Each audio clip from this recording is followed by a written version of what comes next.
Today, how will the war in Ukraine end? Are motorists being penalised? And fancy an extra day off every week? This is Politics Live.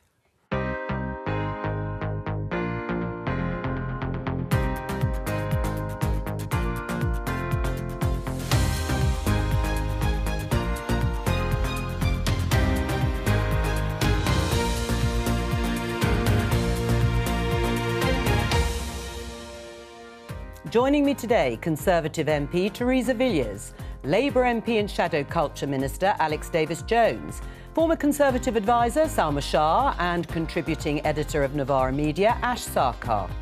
Today, a year of war and the Russian president repeats his false claim that the West started it. It is them who are culpable for the war, and we are using our forces to stop it. Morning, Mr. President. Joe Biden reaffirms his support for Ukraine. But to win, should we send fighter jets? Roadblocks, traffic calming measures and clean air zones. Are motorists being penalised? Fancy a long weekend? We'll speak to the boss who's giving her staff an extra day a week off for free. We think that you shouldn't have both the pandemic and applause in the streets and then a massive real terms pay cut. We think the government can do better than that. And junior doctors plan to strike for 72 hours next month, including in A&E.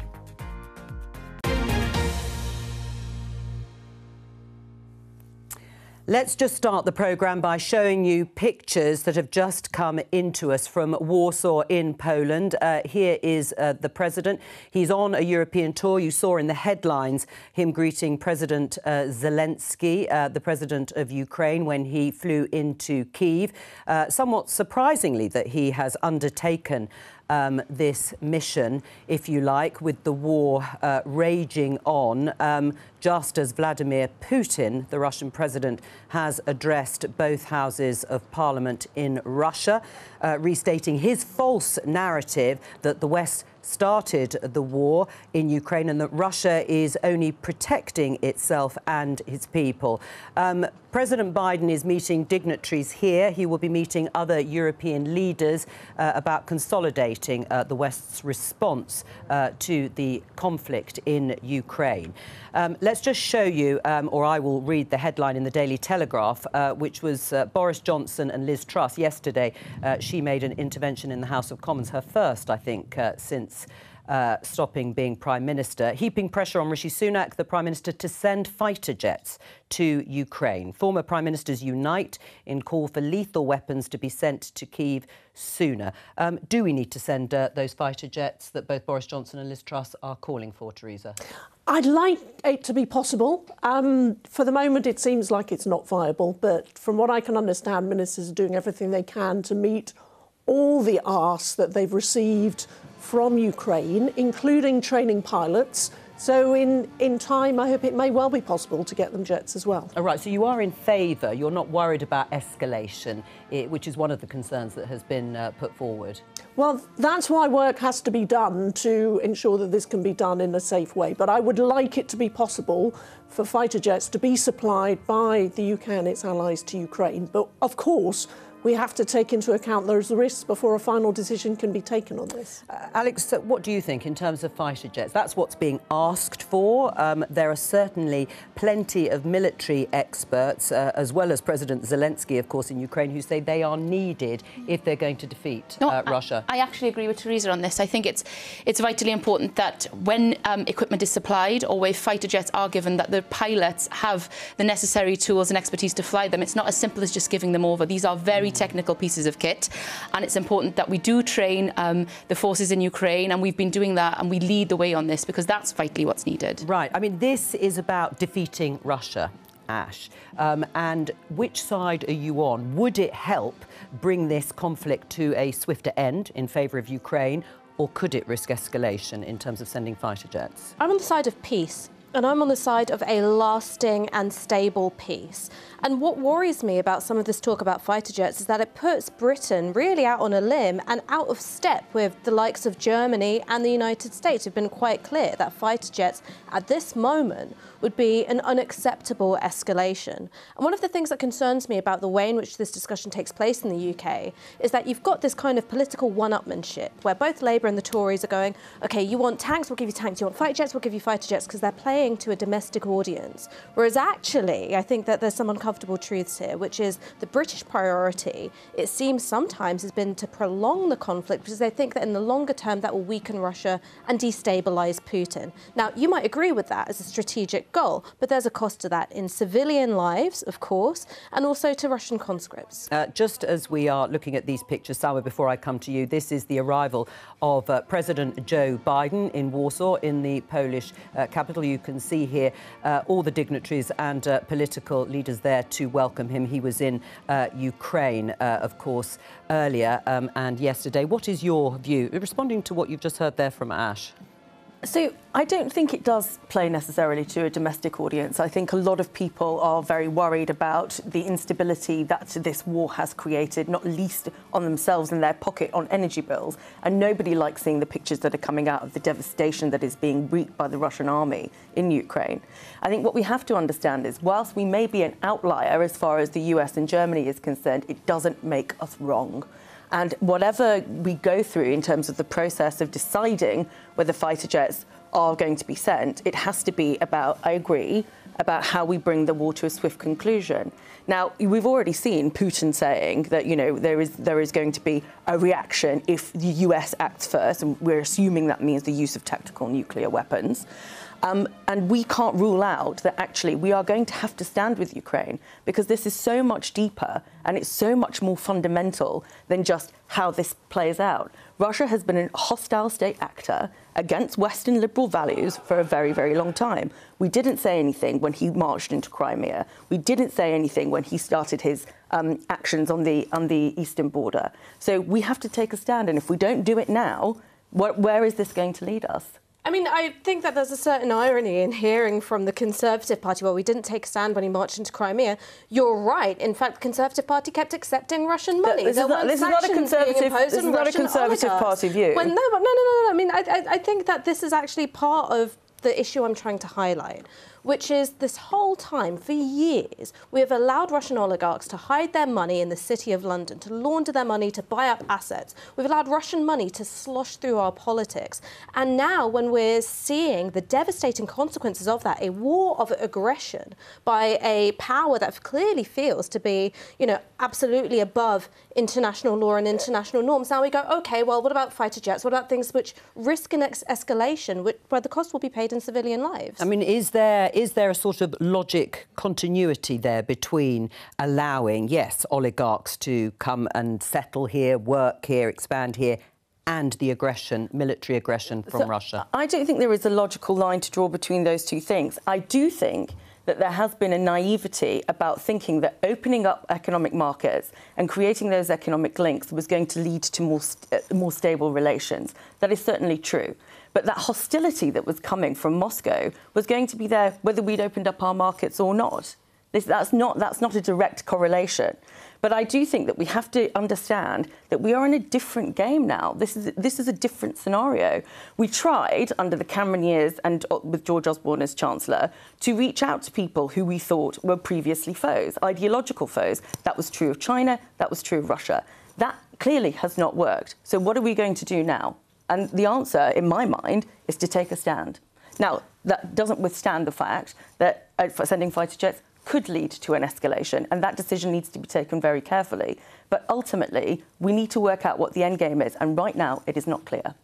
We'll leave it there. Let's have a look at this headline in The Times and talk about the Northern Ireland Brexit deal that's said to be negotiated between Rishi Sunak, the Prime Minister, and the EU, but does not, it seems, have the support of Conservative MPs like Theresa Villiers sitting here, or the Democratic Unionist Party in Northern Ireland. It says Northern Ireland Brexit deal may trigger resignations, cabinet resignations, Sunak told. Prime Minister warned not to undermine mine, Northern Ireland. Now, we were expecting an announcement this week. It may, of course, still come, but it's certainly been postponed yesterday and we probably think today. The Prime Minister was meeting Conservative MPs, including you, Theresa Villiers, yesterday. Has he reassured you?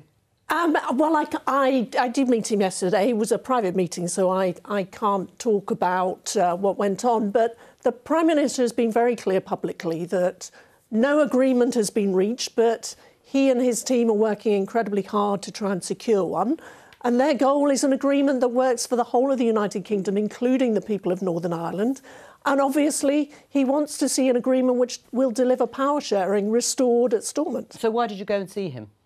Because I wanted to know what was happening and I wanted to put my views to him, which is that we have to deal with these very real practical problems caused by the protocol in terms of friction on trade between Great Britain and Northern Ireland. But we also have to address this problem that the protocol means Northern Ireland is subject to thousands of laws over which its people have no say and no vote. The protocol that you and other Conservative MPs signed up to. That's right, but it was negotiated under Article 50, and the European Union itself says that Article 50 can only ever be used for temporary transitional arrangements.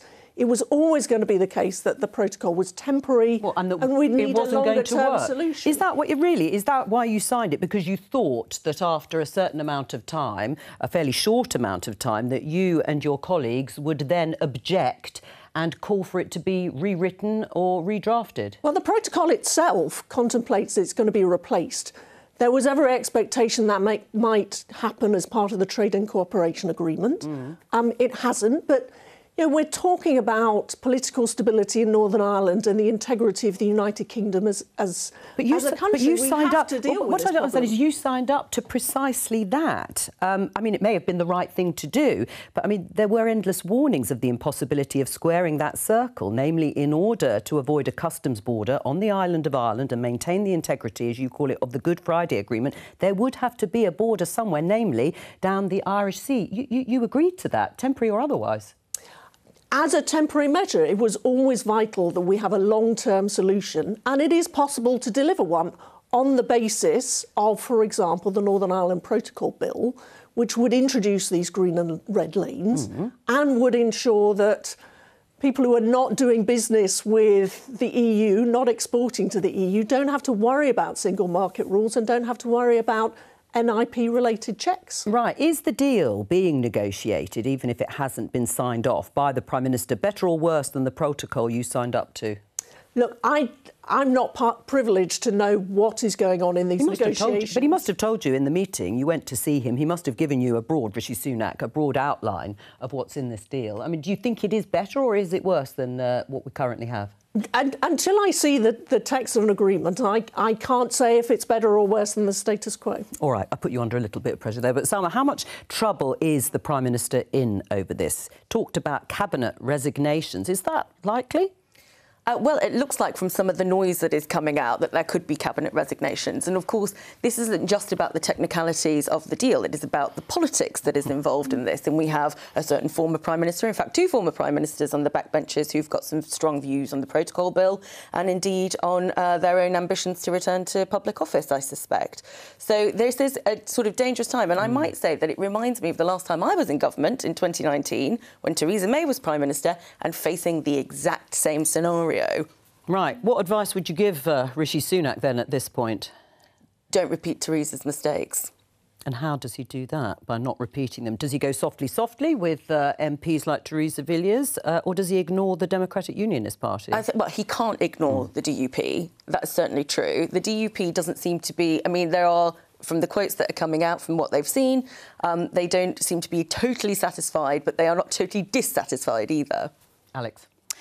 I think it's completely disgraceful that there is a lack of leadership here from the Prime Minister and he's looking to appease his backbenchers and MPs such as Theresa rather than actually developing a way forward for the people and businesses of Northern Ireland who have been left with such uncertainty for a number of years now. And if he needs political cover, then Labour have said we'll be there to support him. Yes, Keir Starmer's been very clear about that and clearly that would be dangerous. He's been warned, Rishi Sunak, about relying on Labour support. How would you handle the Democratic Unionist Party? Because the Good Friday Agreement is based on the consent of all communities, not just a majority of members of Stormont. It needs to be respectfully handled, I believe. You know, I represent a devolved nation myself. I'm a Welsh MP, and I do not want to see the breakup of the United Kingdom over this, and it needs to be treaded carefully, and sadly we're not seeing that direct leadership from the Prime Minister at the moment.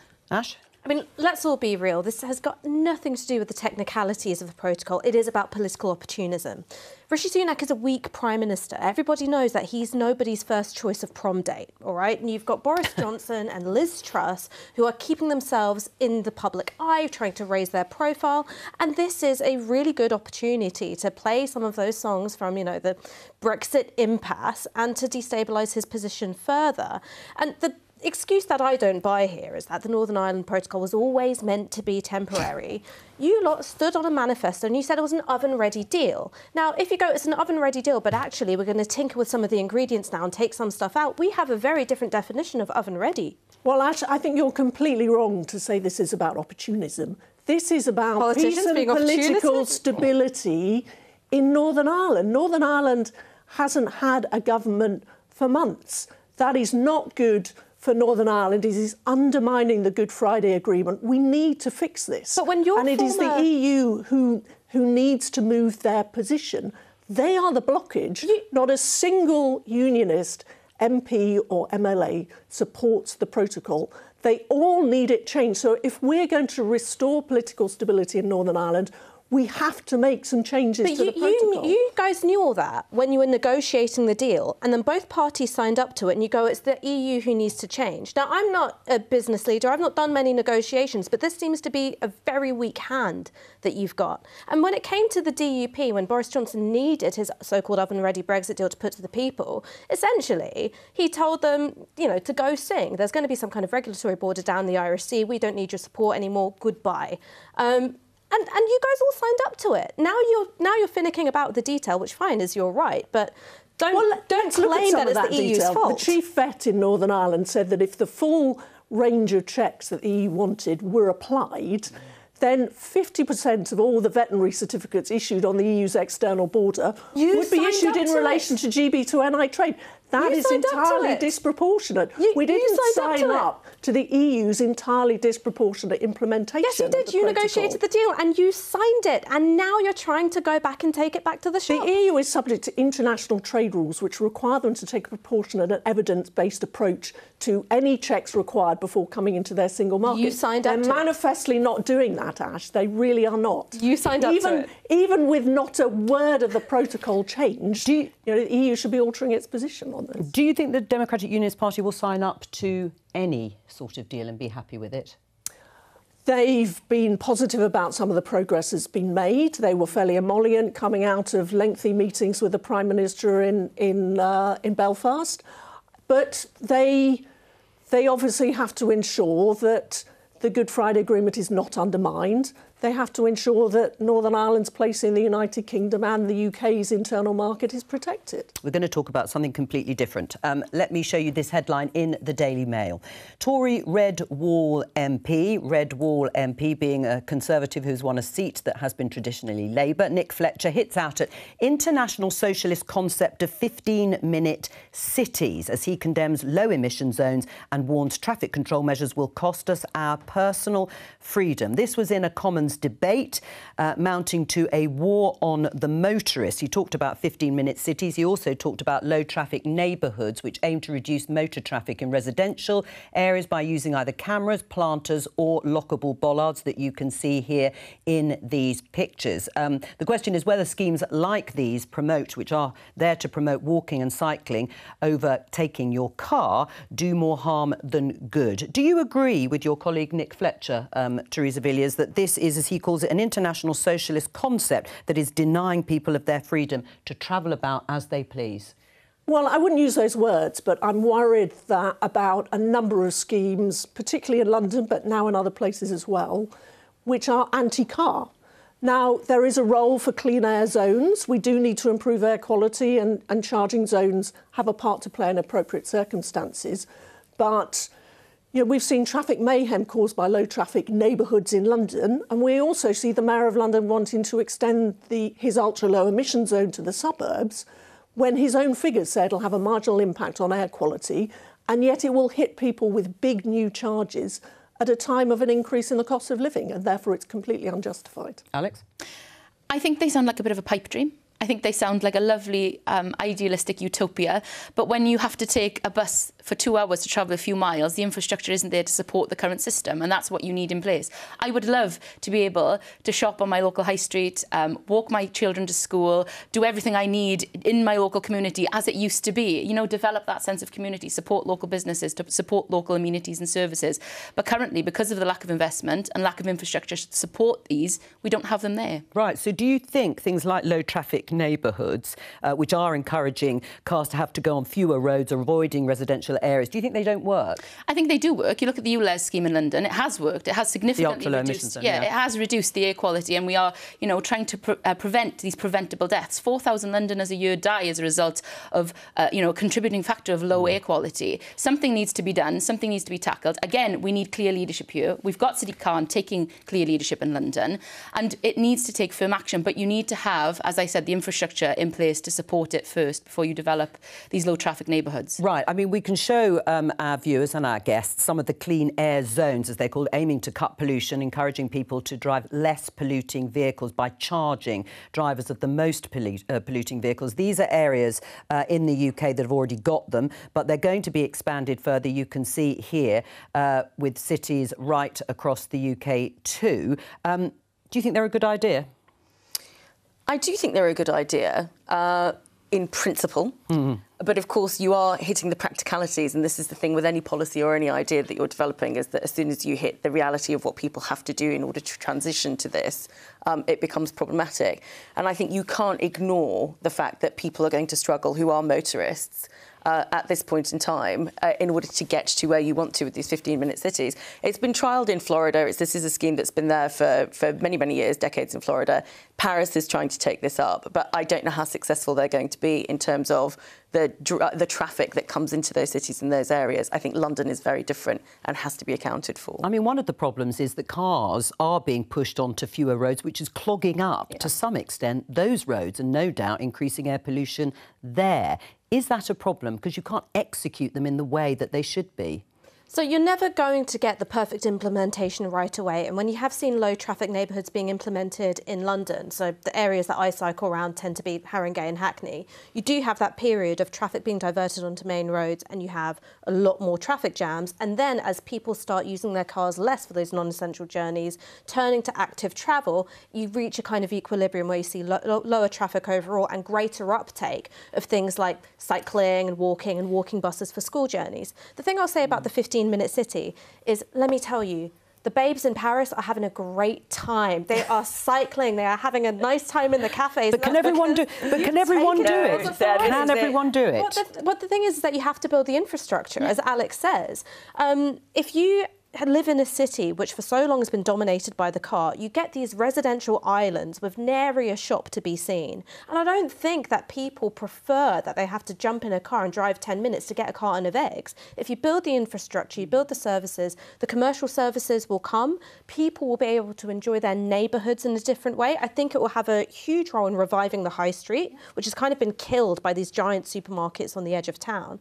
And I think that we'll end up with, you know, a win-win-win. You'll have cleaner air, healthier bodies and more lively neighbourhoods. And yeah, people use their cars less, but they can use them for the things they really need rather than being forced into it because of underinvestment. Salma? I don't think they will need their cars less, because the problem that you're faced with at the moment is that people don't necessarily work close to where they live. And the problem with 15-minute cities, whilst I totally agree with that concept, and like the idea that's what we're progressing towards, is that actually the infrastructure that you're going to depend on, like the transport infrastructure, is failing, and it's not working well in London at the moment. And so if you're going to do that, kind of, you know, you still need to work out how you're going to get people to live closer to where they work to. And pricing for 15-minute cities wouldn't help that, because you'd price a lot of people out of the market. to be closer to these kind of like lovely amenities and areas that are essentially walkable. Right, and Theresa, you've actually signed a letter to the Conservative Party Chairman Greg Hands asking him to support a bill which would give London councils, I mean, these are obviously across the country, but London councils the ability to block plans by the Mayor of London that you said, Alex, Sadiq Khan, to expand the low emission zone in London. Why? Because I believe the borough should have a say in this. I think it's, you know, it's particularly important to remember that what might possibly be workable and deliverable for inner London with a hugely extensive public transport system doesn't necessarily work or isn't necessarily tolerable for suburban areas outside that zone, or indeed for cities across the rest of the country. You know, what happens is not that people all suddenly switch to taking a bus, it's that they face, you know, punitive costs of buying new vehicles or paying £12.50 a day. This is the problem with politics in this country, is when you come up with an idea, what you end up hearing from the people in power is, no, better things aren't possible. Well, actually, you could invest in public transportation if that's what your government wanted to do. We just put £5 billion invest in healthy and active travel. You could invest in suburban areas so that people don't have to drive 10 minutes to go get a pint of milk or whatever it is. But actually, when you're faced with a plan where you go, OK, there's going to be some challenges getting there, but it's worth pursuing. Come and talk to my constituents. I grew up right next door to Barnet. There are businesses that are going to go under because of this. It'll turn our town centres into ghost town. It'll mean that our public services, already struggling to get the workers they need, will struggle even more because so many people live outside of London and drive in. Into ghost towns because of the big Tesco's or the big Sainsbury's or the big Lidl or whatever it is. That's what's been killing the high street all this time.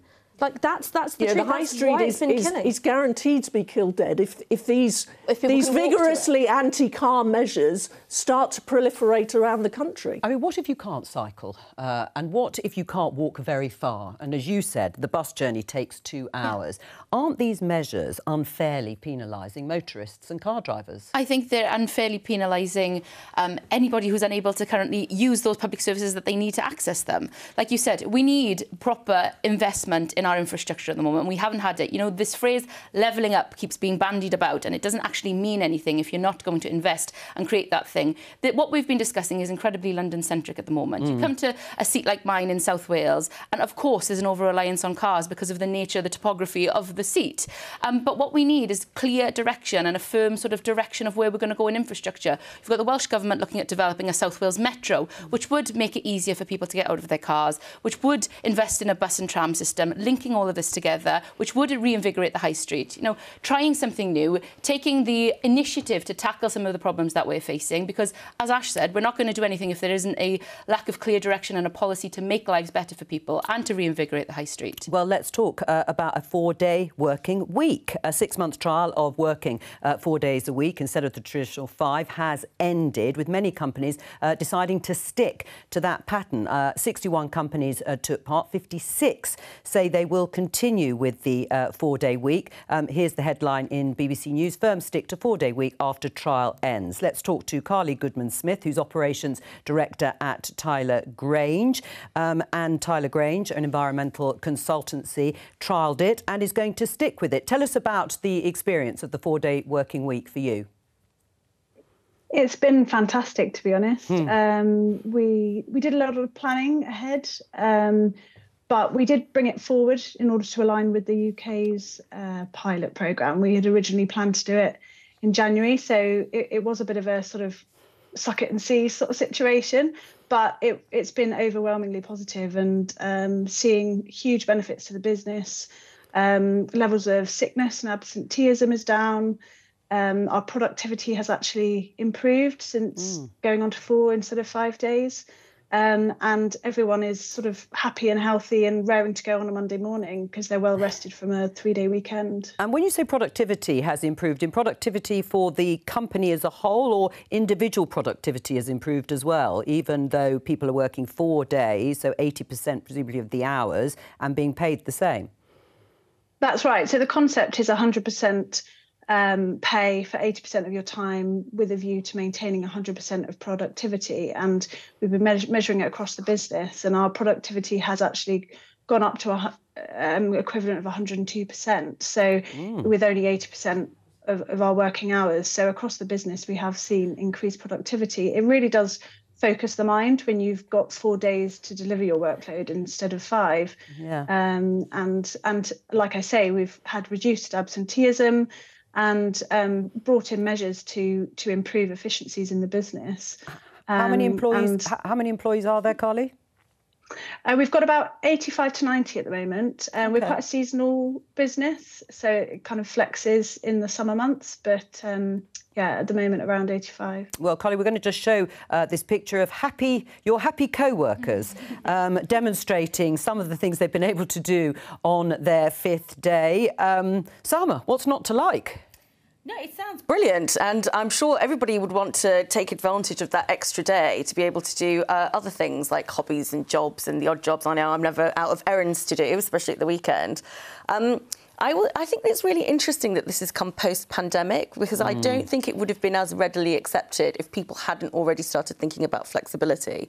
The only thing that sort of is a caution in my mind is that, you know, I work a 5-day week, but it often seeps into the evenings and it often goes into weekends. So it's just like how much of that is going to be really strictly adhered to in the 4 days, especially if you're on email, especially if you're kind of like just doing a little job here and there. And I do worry that, you know, that necessarily isn't captured, where that extra day, whether it's a Monday or a Friday, where little bits of work are actually done, is not really there in the numbers. Well, let me get Carly to respond to that. What happened in your experience in what Salma has just described?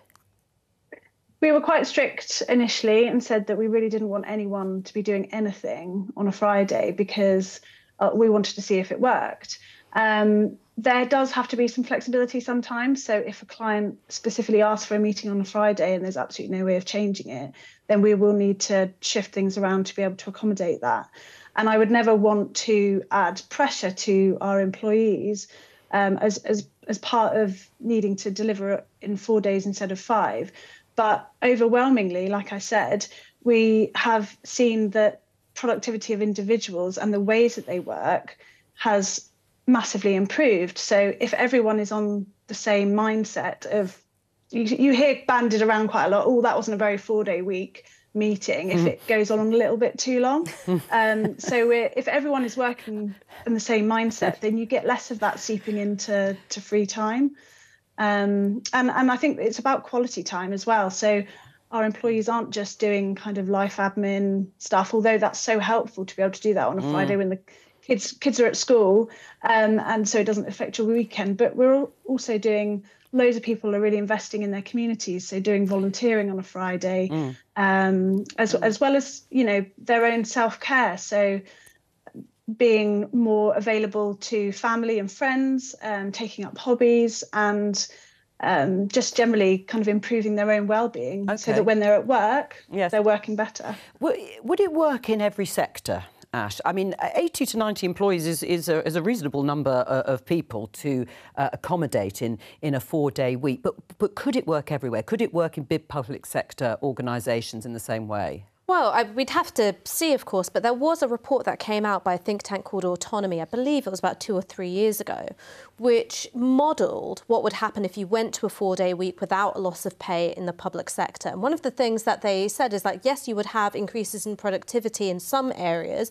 but in others you would actually have job creation, much needed job creation, particularly in Red Wall and Welsh Seats. So I think that it's not going to have the exact same impact absolutely everywhere. No. But when you do need to bring in more staff, that is actually something which could be quite helpful, particularly when you look at geographic inequalities in this country. And one thing that I'd say is that Novara Media is a 4-day week employer. It's been working really well for us, because one of the things that we found before we became a 4-day week within our contracts and people were just sort of, you know, working really as much as they could, is that we were really suffering from burnout, really suffering from burnout. And so what we did was we prioritised the longevity of our organisation. We're not just going to burn through staff and then make a new hire. We're going to look after people. And the goal is that you're with us in 5-10 years and you've grown with the organisation, rather than us just sort of driving you to the point of a nervous breakdown and be like, right, get us the next graduate. Where are you signing here to do this 4-day week, Teresa? I mean, is this something you would support and the government should take on and perhaps legislate for? No, is the answer to that. I mean, if you're a business who feels you want to give your staff the same pay for a shorter week, that's absolutely fine. If it works for Carly and her colleagues, that's great. But I don't see it as practical as a universal model, not least because we need to get our productivity rates up as a country, and I'm not convinced this will do this. You don't, even though Carly is saying the productivity there has gone up, obviously that's one example. Yes, it's one study, and also, you know, you'd have to look at the very long-term impacts of this. What might work in the short term won't necessarily work in the long term, but how could the NHS possibly accommodate the massive increase in salary bill of giving all its current staff the same pay for 4 days a week? It would severely hamper the ability to meet this rising healthcare need and clear the COVID backlog if we were to do this. Look, but would you not lose less staff? I mean, staff retention, excuse me, surely would be improved. So there wouldn't be this constant turnover of staff. And so you could deliver the amount of care by making sure that the staff within the NHS are well looked after and are happy and healthy to go to work instead of burning out. We need to do more on staff retention. I completely agree with that. But I just think the massive, massive cost of a 4-day week for the public sector, it wouldn't deliver the productivity or the staff retention benefits sufficient to enable us to meet those costs at a time when, you know, the government's already struggling with the impacts of the Ukraine war on the public finances. Would you want to pilot it? This just isn't affordable. Would you want to pilot it? Would you want to see more pilots? Because if you're saying, oh, OK, we need more long-term data and we don't know how it's going to work in these other sectors, would you want to see pilots in those sectors? Certainly, if private companies want to undertake these kind of projects, I don't see the need to do it in the public sector. I know the Labour government in Wales wants to do this, but I have severe concerns for how that would impact on our public services at a time when affordability is always a pressure. And remember, this massive increase in salary bill that you're advocating for the public sector, it would reduce the amount we could spend on frontline services. Alex? And that would be is that a risk in Wales, then, if you're going to take this on? We're going to obviously, the Welsh Government are keen to trial it. We're doing a universal basic income pilot as well at the moment in Wales. We are trying new things to try and look at how we can better retain our staff, boost productivity and make us a happier and healthier workforce. That's what we want. But ultimately, this isn't just about length of time in work. We need to look at things like pay and conditions. I have been in that chamber in the House of Commons when 20 times an employment bill was promised by this Conservative government, and it's yet to be delivered. We need to have a new way forward. Labour have got a new plan for working people that covers all of these bases, ending fire and rehire, looking at statutory sick pay, making flexible working better, increasing maternity leave, looking at paternity leave, figuring out what is the barriers to people getting into work and how can we make working life work for everybody. Carly, thank you very much for joining us today. Talking of the health service and pay for NHS staff, this headline in the Financial Times: junior doctors in England vote to strike as NHS pay dispute escalates. Let's talk to a junior doctor, Dr. Anna Warrington. She's in East London. Anna, why are you supporting the strike action? So I'm supporting the strike action because I think that pay restoration is fair for junior doctors. What does that mean, pay restoration? So over the past 10 years, junior doctors' pay has been cut in real terms by 25%. Junior doctors are feeling this in a very real way in the current financial context. And it is time that we have our very high set of skills and our very high risk role recognised by being paid exactly what we were paid before pay cuts came in. Right, so we're talking about 30% rise, around that. It's shocking, isn't it, when you hear that successive governments have given junior doctors a 25% pay cut? Doesn't that surprise you? I'm sure they haven't had a 25% pay cut in the same time. Teresa? Look, obviously, I would want all public sectors to be paid more in an ideal world, and the junior doctors have had a multi-year settlement which delivers a significant pay increase.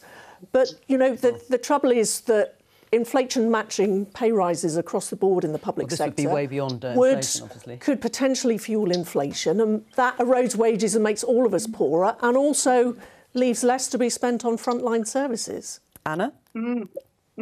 Well, there are just so many things to consider in that statement, isn't there? You know, if You can manipulate junior doctors' pay to reduce inflation. Fantastic globally, not so good for the rest of the nation who needs a working healthcare service. We need junior doctors on the front line, and there are fewer and fewer of us. And why, we ask ourselves, could it be that we're being paid 25% less than before, and it's harder for us to go to work for that salary when we could get a much better paid job outside of the health service altogether? And I don't mean in private healthcare, where of course we would be paid better. I mean in almost any other high-skilled job, like, for example, working for pharmaceutical companies, or even working in another country. It doesn't make sense for us to stay in our roles for as little pay as is now being offered. And it is a shame that the financial position of this country has been damaged to the extent that it has, so that the health service is grossly damaged as a result. All right. But I don't think that junior doctors should be made to bear the brunt of that cost. Teresa? Nor the patients. I can only reiterate, of course, I want to see junior doctors' pay go up. And it is going up under the multi-year settlement, but I hope more that can be done in the future. But I honestly feel that this strike action is not the best way forward, given the backlog that the NHS faces. And I hope junior doctors may consider calling off their action. Do you support the strike action? Oh, just one moment, and I will come back to you. Do you support the strike action, Alex? Strike action is always a last resort. Nobody wants to be going on strike. But do you support this strike action? You've listened to what Anna has said. Do you support her? I support Anna's right to strike. If she feels not that the right to strike, doctors... but do you support the strike action on the basis that she set out? I support Anna's right to strike. She is a junior doctor struggling on the front line. We cannot clap for our public sector workers and our frontline staff and then threaten to sack them. So you'd give them a 30% pay rise if you were in government? I'd encourage the Prime Minister to get around the negotiating table and actually get in the room, because he's not at the moment. He's refusing to even get at the table to negotiate on this situation.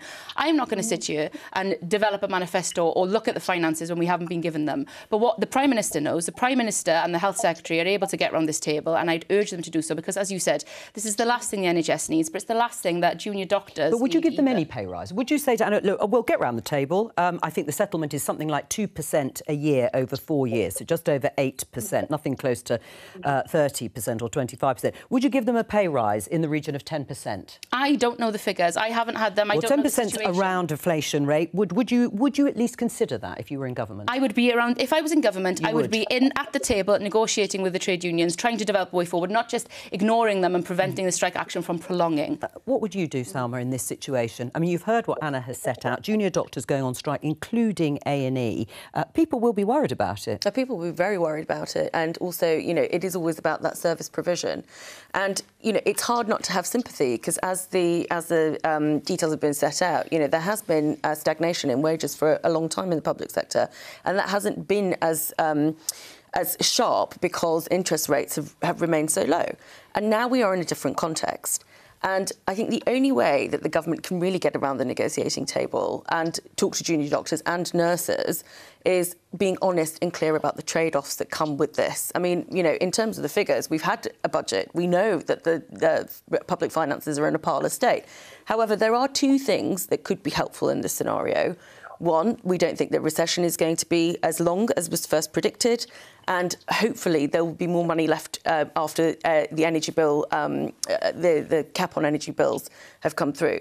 But I do think that there needs to be some honesty about the trade-offs. Anna, thank you very much for joining us today. Ash, your comments on the strike action that is going ahead now and what can actually be done. So 4 in 10 junior doctors say they're considering quitting as soon as they can find a new job. The current state of affairs is not sustainable. The NHS is on its knees, and when you want to look at what a day-to-day experience in the NHS is when it isn't on strike, you've got people waiting over an hour and a half, 2 hours for category 2 calls. Is a 30% pay rise sustainable? Well, I think cutting 25% wasn't. And what you're going to have to do is start looking at inflation matching pay rises. And the reason why I don't buy this idea that if you give doctors and nurses a pay rise, which means that you can keep them in the NHS, that you're going to fuel a wage price spiral, is that already you've got pay wins in the private sector way above what's going on in the public sector. So what economists are saying is that, yes, there would be a risk of a wage price spiral if you have pay increases over and above the private sector. That's not what's happening. Paid doctors and nurses, I don't want to be scared of breaking my leg. Job done. On that note, that's all we have time for today. Thank you to all of my guests for joining me. I'll be back tomorrow with more Politics Live and PMQs, of course, 11:15.